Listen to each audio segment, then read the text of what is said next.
In this video, we'll discuss about trigeminal neuralgia management. First, we'll see the summary of treatment options available, and then we'll see a strategic algorithm. That is, if there is a TN patient, then how we should do step-by-step treatment. And after that, we'll see one by one treatment options and their mechanism of relief. Okay. So, in the summary, the treatment options are divided into first medical therapy and surgical therapy. In medical therapy, the first line of drug, that means the first drug to be given to any TN patient is carbamazepine. That is one of anticonvulsant. How it will act, we'll see later. And second line of drug, that means these drugs are indicated in patients in which carbamazepine is ineffective. Second line includes gabapentin and oxcarbamazepine and tricyclic antidepressants also, that is amitriptyline. These are the second line of drugs. And one newer drug is baclofen, that is GABA agonist. These are the drug therapies available for TN. Then coming to the surgical therapy. Surgical therapy basically divided into three types, that is peripheral procedures, those procedures done close to the trigger zones or trigger areas, and ganglion procedures, that is procedures directed at the Gasserian ganglion, that is trigeminal ganglion, and open procedures. These are nothing but craniotomy procedures. In peripheral procedures, we have injections of long-acting anesthesia or alcohol injections or peripheral neurectomics and cryotherapy. In ganglion procedures, percutaneous radiofrequency rhizotomy, percutaneous glycerol rhizotomy, percutaneous balloon compression. So there are three types of procedures in ganglion procedures.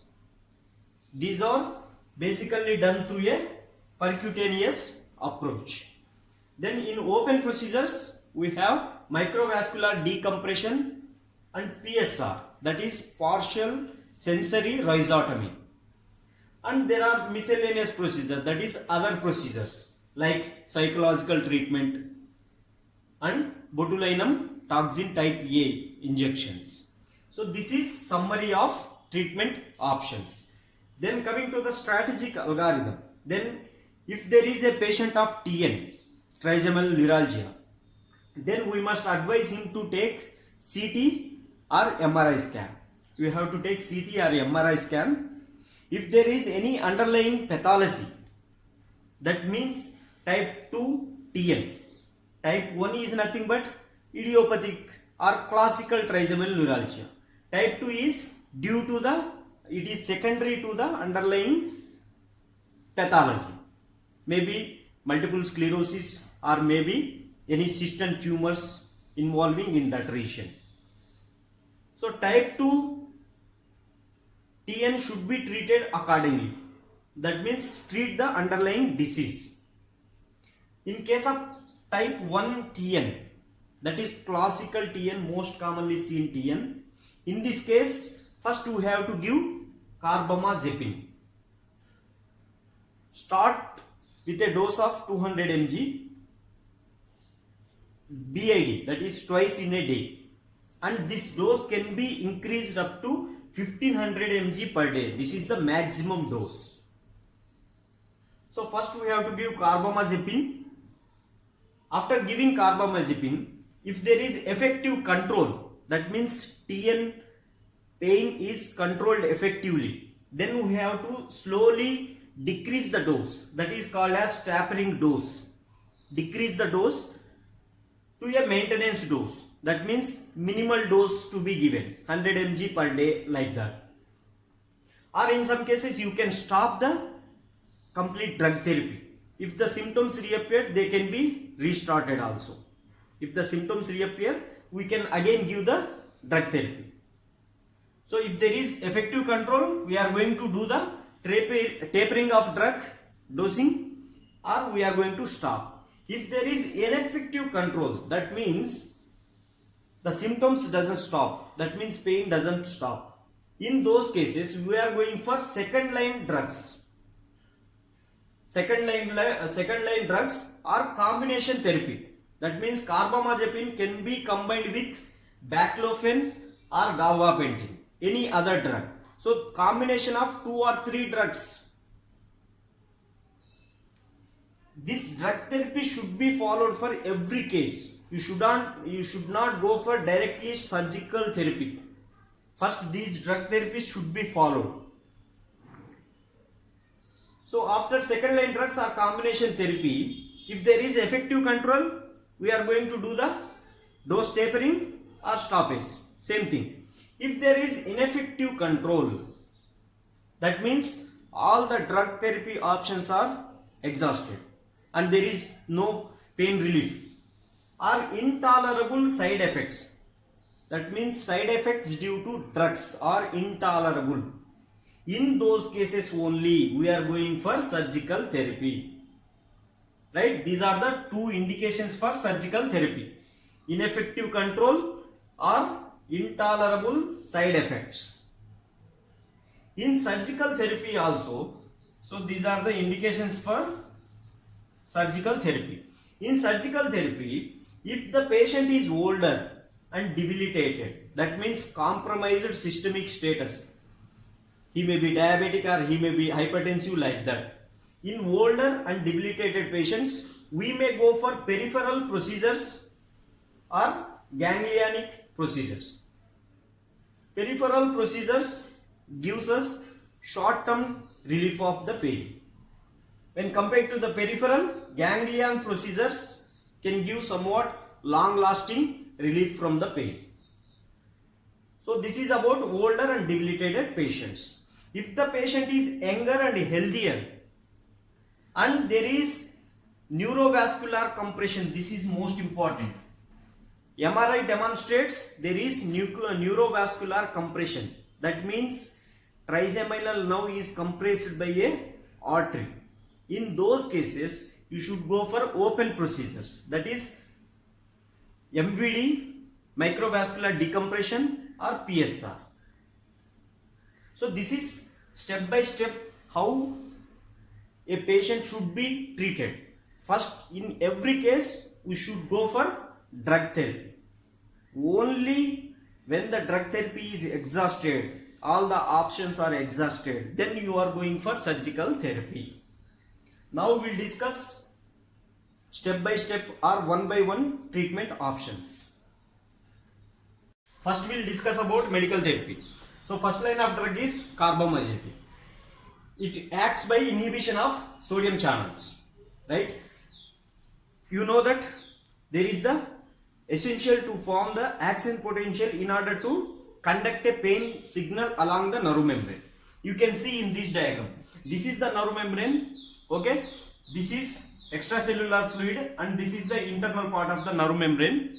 So there are sodium gated channels in the nerve membrane. In the extracellular side, there is excess of sodium ions. Intramembranely, that is inside the membrane, there is excess of K+. And the normal resting membrane potential is minus 70 millivolts.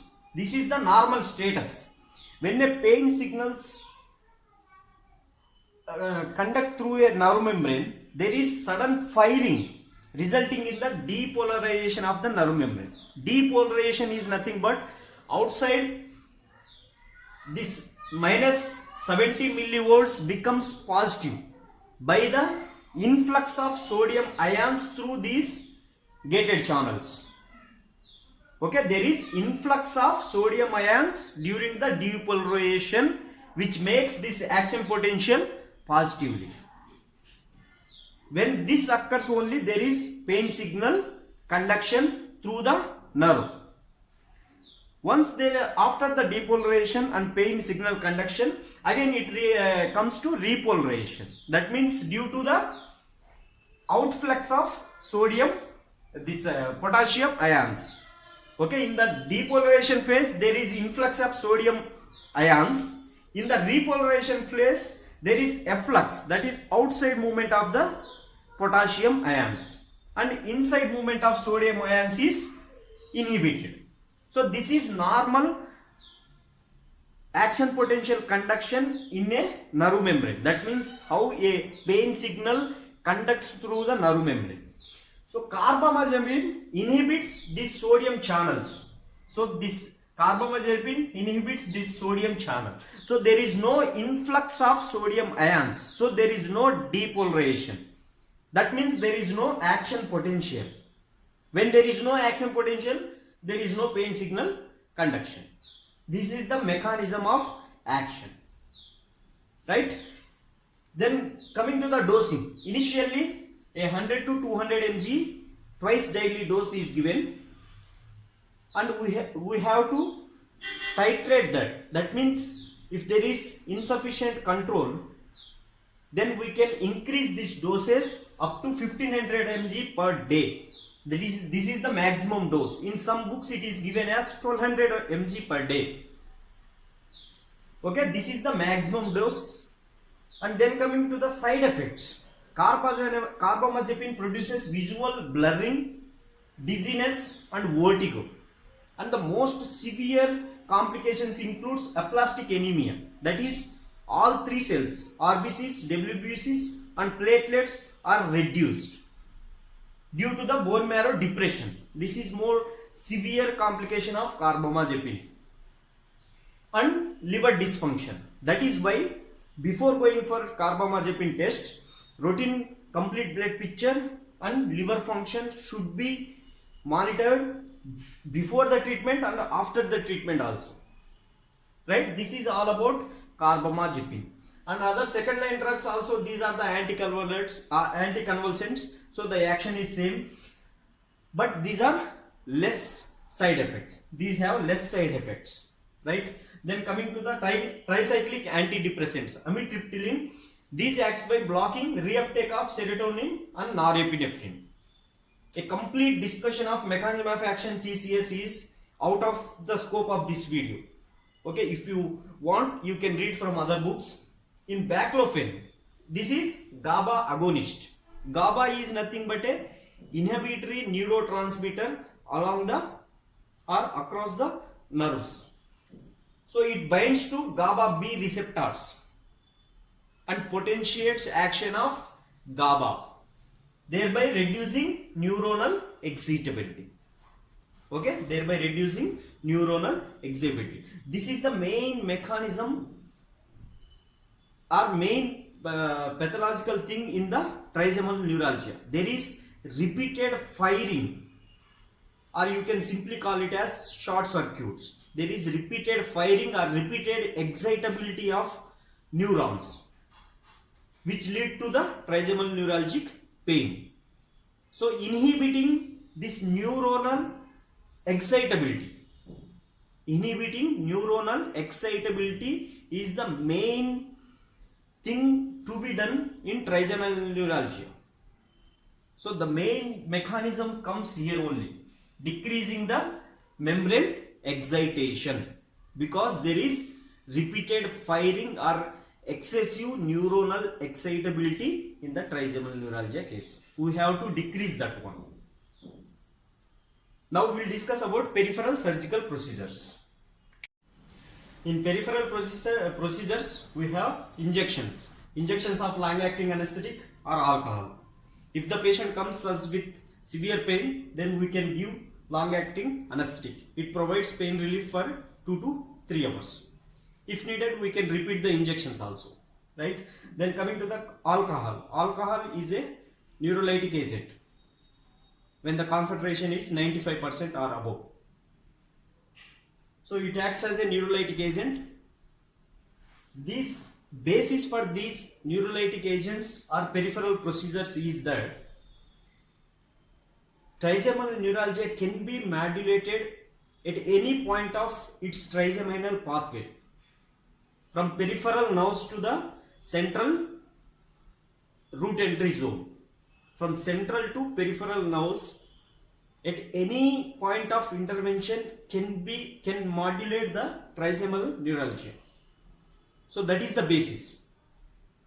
So if you produce lytic agents at the peripheries also, it can modulate or it can reduce the pain of trigeminal neuralgia for at least 6 to 12 months.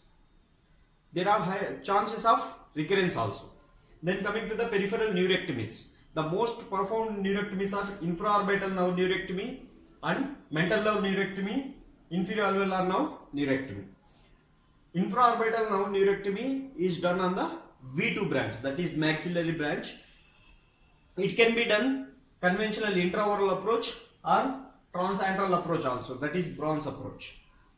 The difference is that in intraoral approach you are going to take out branches coming out of infraorbital foramen, but by transantral approach you can take out entire V2 branch, V2 branch of trigeminal nerve, that is entire maxillary division can be taken up by this transantral approach. In conventional intraoral approach, the same thing.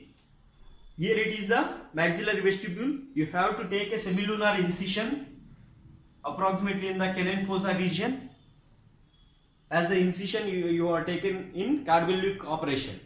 After that you have to elevate the mucoperiosteal flap. This is the basic step-by-step procedure for any neurectomies. First we have to take the incision, then do the mucoperiosteal dissection. After that we have to identify the nerve. Then we have to tease out our owl's complete nerve. After that, foramen blocking, that means fixation of any screw in the foramen, any screw or any bone graft we can fix, so that there is lesser chances for regeneration of the or neuroma formation of nerve. And then we have to suture it. So for infraorbital nerve, we have to take a semilunar incision in the maxillary vestibule, then elevate the mucoperiosteal flap. After that, identify the infraorbital nerve, and with a hemostat we have to completely wind the nerve on that hemostat and tease out, that is pull it out from the both soft tissue and from the infraorbital foramen, that means from the bony part also we have to pull it out, and then fix a screw or bone graft to block the infraorbital foramen. After that you have to suture it. The transantral approach is also same. Incision is somewhat extended till the maxillary tuberosity. After that you have to prepare a bony window in the canine fossa, and another window is prepared in the posterior wall of the maxilla. That means there are two windows here. One window in the anterolateral wall and another window in the posterior wall of the maxilla. By those two windows you can identify the descending palatine nerve branches, and you can trace out till the spinopalatine ganglion. So complete, by this approach you can completely avulse the maxillary division. Then coming to the mental nerve neurectomy, it is same. This is the lower buccal vestibule. You have to place a vestibular incision in the approximately premolar region, because mental nerve position is the in between first premolar and second premolar, right? So place a soft tissue incision in the buccal vestibule and do the mucoperiosteal elevation, then identify the mental nerve, then tease it out, right? Then you can use a screw to block the mental foramen also, right? Then coming to the inferior alveolar nerve neurectomy. This is the both mandibular and maxillary vestibules. So intraoral approach is given by Ginwala. We have to take a inverted Y incision, that means along the anterior border of ramus. So you can assume here it is the anterior border of ramus. So first we have to take a inverted Y type of incision. That means one end of the Y becomes on buccal aspect and another end goes on the lingual aspect. So this is inverted Y type of incision used for intraoral approach for IAN neurectomy. After that we have to elevate the flap and we have to identify the inferior alveolar nerve, and we have to cut the inferior alveolar nerve there. Then take a similar incision as just described mental nerve neurectomy in this case. Okay, and both the nerves completely, inferior alveolar nerve in the inferior alveolar canal should be teased out. Okay, just remember the incision. After that, the procedure is same. We have to identify the nerve and we have to pull it out. That's all. Then coming to the extraoral approach. For IN neurectomy, we have to take a submandibular incision, that is 2 cm below the lower border of the mandible. After that, we have to elevate and we have to prepare a bony window on the lateral aspect of the mandibular ramus. We have to prepare a bony window on the lateral aspect of the mandibular ramus. With this window, we can identify the inferior alveolar nerve, which is on the lingual side. Okay, and we have to, with this same approach, we can take out mental nerve also. This is the extraoral approach. Then coming to the cryotherapy. Cryotherapy is nothing but application of temperature that is minus 60 degrees centigrade. That is cold application, excessive cold application by a nitrous oxide or carbon dioxide probe. It will lead to the coagulation, coagulative necrosis of the nerve. That is same again. So in peripheral procedures we have injections and peripheral neurectomies and cryotherapies. Now we will discuss about ganglion procedures. Next one is ganglion procedure. These procedures are aimed at trigeminal ganglion, also called as Gasseterian ganglion, situated in Meckel's skin. So these are all procedures. The basic to these all procedure is approaching foramen oval. First we have to access foramen oval to access the trigeminal ganglia. So there are 3 points. You can see in this diagram.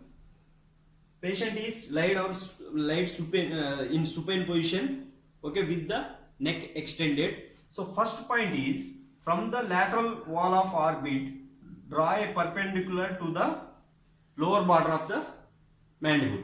And the second point is, from the angle of mouth 15 mm away, 15 mm away or lateral to the angle of the mouth. It is the second point. And third point is, placed at the TMJ region 2.5 centimeter anterior to the external auditory meatus. This is the external auditory meatus. So from this point 2.5 centimeter anterior, say approximately this is the 2.5 centimeter anterior to external auditory meatus, and connect this third point to the second point. So these are the 3 markings are called as Hartel markings. Okay, after marking these 3 points, take a needle and insert 15 mm lateral to the angle of the mouth, that is at the junction of all these 3 points. First, the needle insertion should be parallel to this point, that is point connecting third point and second point, that is slightly lateral until it reaches anterior border of ramus. Okay, first we have to insert needle laterally until it reaches anterior border of ramus. You can see in this diagram, right? This is anterior border of ramus and this is the maxillary submental vortex view. Okay, this is zygomatic arch, this is orbit, and this is piriform aperture, and this is the maxillary arch, and this black circle is the foramen oval. So we have to direct this needle like this. That means the needle position is medial to mandibular ramus but lateral to the maxilla or maxillary tuberosity, lateral to the maxillary tuberosity. Once it reaches anterior border of ramus, then turn the needle medial to the ramus and then further insert the needle in a pupillary line. That means first initial insertion is following this plane, and in further insertion we are following this lateral orbital wall plane to access the foramen oval. Once you enter the foramen oval, if you withdraw your stylet, you will aspirate CSF, that is cerebrospinal fluid, because there is dural pulsing around the trigeminal ganglia. So that is the confirmation. You have to aspirate cerebrospinal fluid, and this needle position should be made confirmed with the C-arm, that is biplanar radiology. C-arm is generally used. C-arm, okay? We can use C-arm to confirm the needle position within the foramen oval. After confirming and after correct placement of this needle in the foramen oval, in case of radio frequency rhizotomy is nothing but partial lysis of nerve. So in percutaneous radio frequency rhizotomy, we'll insert a radio frequent electrode or a electric electrode is placed in this needle to reach the trigeminal ganglion, and will apply a current to thermocoagulate, that is by application of heat will lysis the nerve fibers there. Okay, which nerve is most affected, we will lysis that, whether it is maxillary or mandibular. In case of glyceral rhizotomy, until then the procedure is same, but instead of radio frequency will inject glycerol 0.5 to 2 ml is enough. 0.5 ml to 2 ml of glycerol is injected in the place of this trigeminal ganglia. This is the trigeminal ganglia, and patient is maintained in that position for at least 2 hours. Glycerol is a neurolytic agent. And in case of balloon compression, a 4FG Fogarty catheter is taken. Procedure is same. We have to insert a balloon through this needle, and after that we have to inflate the balloon. So it takes a pear shaped, when it is in correct position, it takes a pear shape. This is very much important. When it takes a pear shape, then only it is in correct position. Okay, for all these 3 procedures, the needle placement is same. After that, dependingly will do the procedure, whether it is radio frequency or glycerol or balloon compression. Then in stereotactic radiosurgery, there is no needle placement, but these use radio waves to selectively target towards the trigeminal ganglia. In this we can use gamma knife radiosurgery, that is GKRS, or cyber knife radiosurgery, CKRS. Will selectively target radio waves at the trigeminal ganglion to distract some of the fibers which are affected in trigeminal ganglion, trigeminal neuralgia. So these are the ganglion procedures. Now we will see about open operations. Next one is open procedures, also called as central procedures. There are 2 procedures, microvascular decompression and PSR, that is partial sensory rhizotomy. Microvascular decompression is mainstay of surgical approaches or surgical procedures for trigeminal neuralgia. It provides prompt relief from the symptoms, right? The basic thing we are doing here is the decompressing, that is relieving compression of the trigeminal nerve root entry zone, right? So first we have to prepare a craniotomy at the suboccipital region. You can see this. We have to prepare a craniotomy like this in the suboccipital region. Around 2 to 3 centimeter of opening should be prepared in the skull. After that, we have to access the trigeminal nerve root entry zone. In most cases, you will see a superior cerebellar artery compressing on the trigeminal nerve root. This is most important. Superior cerebellar artery. The artery which compresses in most cases is superior cerebellar artery. So we have to identify them, and we have to place a Teflon sponge in between the artery and the nerve, so that there is no compression on the nerve root. See, this is the basic decompressing, right? So here 2 points are there: superior cerebellar artery